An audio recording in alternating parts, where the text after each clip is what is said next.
ठीक. इथे निवेदन द्यायला आलेला आहात. पोलीस उपायुक्तांना तुम्ही निवेदन दिले आहे. निवेदनाच्या माध्यमातून तुम्ही काय मागणी केली आहे? निवेदनाच्या माध्यमातून मानकापूरला जे घटना घडलेली आहे, जी एनजीओ आहे आणि तो काझी नावाचा जो व्यक्ती आहे तो एनजीओला चालवतो. त्याच्यात 2 एनजीओ आहे. त्या एनजीओ मध्ये ज्या मुली शिकतायत त्या मुलींना जबरदस्ती कुराण वाचणे, त्यानंतर तिला जाताना आपण जे रामराम करतो त्याच्या बदली ते त्यांच्या त्या देवाचे जे नाव घेतात ते करणे, बळजबरी त्या प्रकारचे झाले. अश्लील चाडे तिच्यासोबत करण्यात आले. तिने जर नकार दिला तर तिच्यासोबत अश्लील चाडे करण्यात आलेले आहे. हा प्रकार, हा परतवाड्याचा प्रकार आणि नाशिकचा प्रकार, हा सर्व प्रकार एकसारखा आहे. आणि ह्या प्रकरणामध्ये जे महाराष्ट्रात या 15 दिवसात जे काही होत आहे त्याच्यामुळे आम्हाला पूर्ण संशय आहे. आता आम्ही हा प्रश्न आरोप करताय, ह्या सर्व घटना एकसारख्या आहे. ह्या सर्व घटनाचा संबंध आतंकवाद्या संघटनेसोबत आहे. यांना जी फंडिंग होत आहे ती फंडिंग त्याची जांच झाली पाहिजे. ते SIT मार्फत झालं पाहिजे. एकदम निष्पक्ष जांच झाली पाहिजे आणि याच्यामध्ये जो दोषी आहे त्याला कडक कडक कारवाई झाली पाहिजे. ही आम्ही विषय घेऊन आज आपल्या इथले जे DCP साहेब आहेत झोन नंबर 2, तर आमची पूर्ण टीम, विश्व हिंदू परिषद, बजरंग दल आणि धर्मप्रसारची टीम, आम्ही त्यांना निवेदन द्यायला आलेलो आहे. तुम्ही म्हणता फंडिंग होत आहे, म्हणजे नेमकं तुम्हाला काय म्हणायचं? कुठून फंडिंग होते, कोणासाठी फंडिंग होते आणि त्याचा कुठे वापर करण्यात येतो असं वाटतं तुम्हाला, किंवा असा आरोप? परतवाड्याच्या प्रकरणामध्ये एक साधारणतः 18-20 वर्षाचा मुलगा, त्याच्या अकाउंटला 7 ते 8 करोड रुपये आम्हाला दिसलेले आहे, म्हणजे फंडिंग दिसली आहे. नाशिकच्या प्रकरणामध्ये पण मोठी फंडिंग झालेली आहे आणि ह्या ज्या प्रकरण नागपूरच्या याच्यामध्ये पण मोठी फंडिंग झाली आहे. हा स्पष्ट आरोप आहे. आणि हे फंडिंग यांना धर्मांतरण करण्यासाठी आणि लव जिहादच्या घटनेसाठी ही फंडिंग झालेली असा स्पष्ट आरोप विश्व हिंदू परिषद नागपूर महानगर करतो आहे. दिनांक 18 तारखेला मानकापूर पोलीस स्टेशनमध्ये एक गुन्हा दाखल झाला होता. त्यामध्ये एक NGO होते ज्याचे नाव आहे युनिव्हर्सल मल्टीपर्पज सोसायटी. तिथे जे NGOचे जे चालक आहे त्याचं नाव आहे रियाज फजल काझी. त्याचं वय 48 इयर्स आहे. त्याच्या खाली बरेचसे महिला, अराउंड 22 एम्प्लॉई आहे त्या NGOमध्ये आणि ते विभिन्न त्याचे जे ब्रांच आहे तिथे काम करतात. जे मानकापूरचे जे ब्रांच होते तिथे बरेचसे ऑफिस एम्प्लॉई, 6 ऑफिस एम्प्लॉई आहे, त्यामध्ये 4 मुली आहेत. त्यांनी तक्रार दिली होती. त्यापैकी एक मुलींनी तक्रार दिली की जुलै 2024 मध्ये त्याचे बर्थडे वाढदिवस होते. त्या दरम्यान जे रियाज फजल काझी आहे त्यांनी त्यांना फोरहेडवर किस केले होते आणि ते हक करण्याचे प्रयत्न पण केले होते.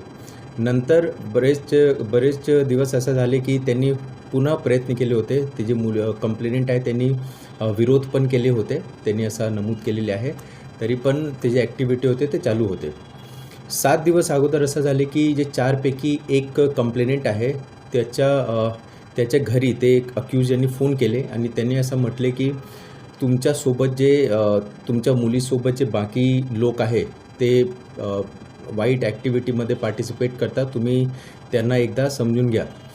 तर असा प्रकार जेव्हा जे 4 कंप्लेंट आहे तेव्हा ज्यांना माहीत पडले ते पोलीस स्टेशनला येऊन तक्रार दिले. आम्ही त्याचप्रमाणे सेक्शुअल हॅरासमेंट IT ॲक्ट याचप्रमाणे गुन्हा दाखल केलेले आहे. IT ॲक्ट यासोबत या कारणामुळे लागलेले आहे किंवा की जे अक्यूज्ड आहे त्यांनी एक ID तयार केले होते, फेक ID तयार केले होते. रिस खुश प्लू त्याची इन्स्टा ID आहे आणि ते ID माध्यमातून ते जे कंप्लेंट्स आहे त्याच्या ॲक्टिव्हिटी ते ट्रॅक करत होते. याच्या व्यतिरिक्त जे इन्फॉर्मेशन आहे ते जे NGO आहे त्याचे 5 विभिन्न ठिकाणी सेंटर आहे. एक सिव्हिल लाईनला आहे, सदर मानकापूर स्टेडियमचे पाठीमागे एक आहे, एक ताजबागला आहे झोन 4मध्ये, ताजनगर मानकापूर, मोहननगर सदर, ते 5 ठिकाणी त्याचे सेंटर आहे. आणि त्याचे नॉर्मल जे काम आहे ते जे स्लमचे जे स्टुडंट्स आहेत त्यांना ते शिकवतात. त्याच्या फंडिंगचे जे सोर्स आहे ते बरेच 4-5 तरीके आहे ज्याच्या माध्यमातून ते फंडिंग कलेक्ट करतात. नंबर 1 आहे की स्कूल बेस्ड फंड मोबिलायझेशन, म्हणजे ते स्कूलसोबत जाऊन टाईअप करतात आणि स्कूल यांना सांगतात की आमचं असं कार्य आहे. ते बरेचसे स्कूल काय करतात की स्टुडंट करून ते XYZ छोटे अमाऊंट ते कलेक्ट करून त्यांना डोनेट करतात. सेकंड आहे की व्हॉलंटरी डोनेशन, समजा की तुम्ही पण जाऊ डोनेट करू शकतात त्यांना. तिसरे आहे की क्राऊड फंडिंग, म्हणजे मुस्लिम समाजामध्ये जे थोडे मोठे लोक आहेत ज्याचे बिझनेस आहे त्याच्याकडून ते जातात आणि ते फंड कलेक्ट करतात. यामध्ये इम्पॉर्टंट विषय असा आहे की त्याच्याकडे फॉरेन डोनेशन असा काही नाही, कारण की त्याच्याकडे FCRAचे जे अकाउंट जे मॅन्डेटरी आहे फॉरेन डोनेशन घेण्यासाठी ते त्याच्याकडे नाही.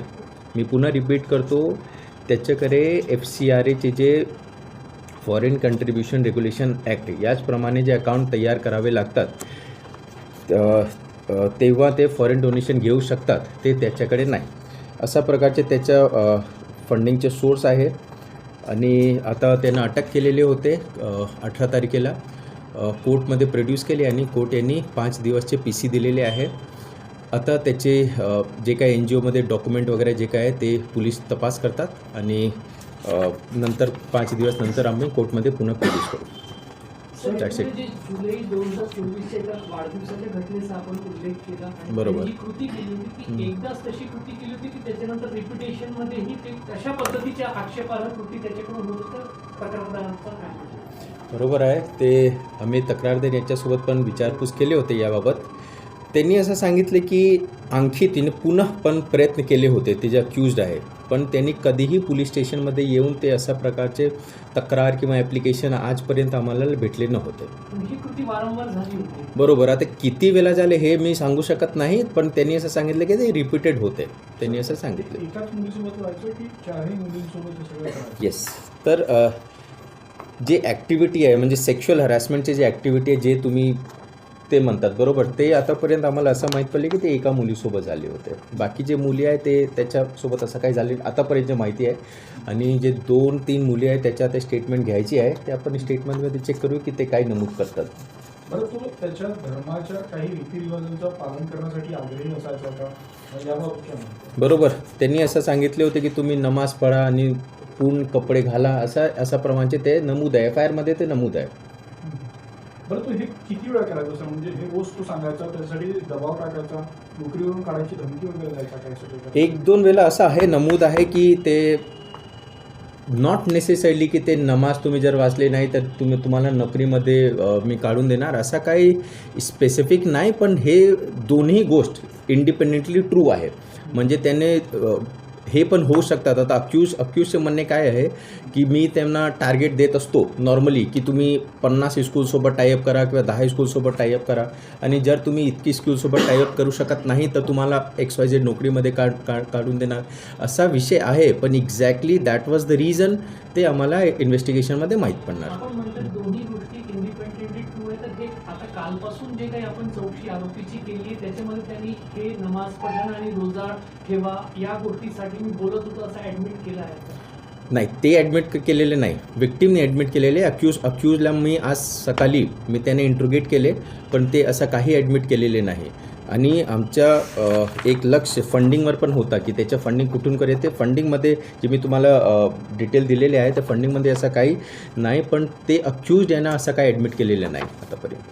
बरं सर, या प्रकरणात VHPच्या कार्यकर्त्यांनी तुमची भेट घेतली, त्यांचा असा आरोप होता की हा सगळा धर्मांतरणाचा प्रयत्न होता, त्याला विदेशी फंडिंग वगैरे होता का, या दृष्टीनं तुम्ही तपास करणार आहे का? तुम्हाला असा प्राथमिक संशय वाटतो का की याचे लिंक इतर ठिकाणी जुळले असतात? हो, ते आले होते माझ्याकडे आणि त्याच्या जे संशय होते ते मी दूर केलेले आहे, कारण की मी स्वतः त्याच्या चौकशी केलेली आहे आरोपीसोबत. मी पुन्हा रिपीट करतो, त्याच्या आतापर्यंत जी माहिती मिळाली आहे, आतापर्यंत आज 20 तारीख आहे, आतापर्यंत जी माहिती आहे आमच्याकडे, त्याच्याकडे फॉरेन फंडिंगचे काही सोर्स नाही. ठीक आहे. आणि त्यांनी असा संशय व्यक्त केले होते. त्यांनी मला निवेदन पण दिलेले आहे, पण त्यांना एक्सप्लेन केले की असापर्यंत असं काही नाही. आणि जे फोर्सिबल कन्व्हर्जनचे जे तुम्ही बोलतात, ते फोर्सिबल कन्व्हर्जनबाबत आतापर्यंत आमच्या रेकॉर्डवर काही नाही. ते आमच्याकडे आणखी 3 दिवसचे PCR आहे, आम्हाला तपास करू द्या. BNS 302 जे लावण्यात आलेला आहे त्याचा संदर्भ काय येत आहे? 302 is a section which says that एक व्यक्ती जर तुमच्या पर्सनल जे तुमच्या रिलिजियस मान्यता आहे त्याच्या जर समजा की ते त्याच्याबाबत आक्षेप काही करतात, it hurts your religious feelings at individual level, तर 302 सेक्शन लावून जातात आणि त्यामध्ये 1 वर्ष खाली शिक्षा आहे. त्यासाठी आपण लावलेली आहे ती सेक्शन. या दृष्टीनं तपास करणार असेल की धर्मांतरण साठी प्रयत्न करायचा का, या सगळ्या बाबतीत तुम्ही तपास करणार आहे का? आणि दुसरं, या सगळ्या प्रकरणाचा ATS किंवा इतर तपास संस्थांकडून तपास केला जातो? ATS बाबत आता मी काही बोलू शकत नाही. ते त्याच्या इंडिपेंडंट तपासणी नॉर्मली करतात. असा सगळ्या प्रकरणामध्ये ते ATSचे एक वगैरे व्हर्टिकल असतात.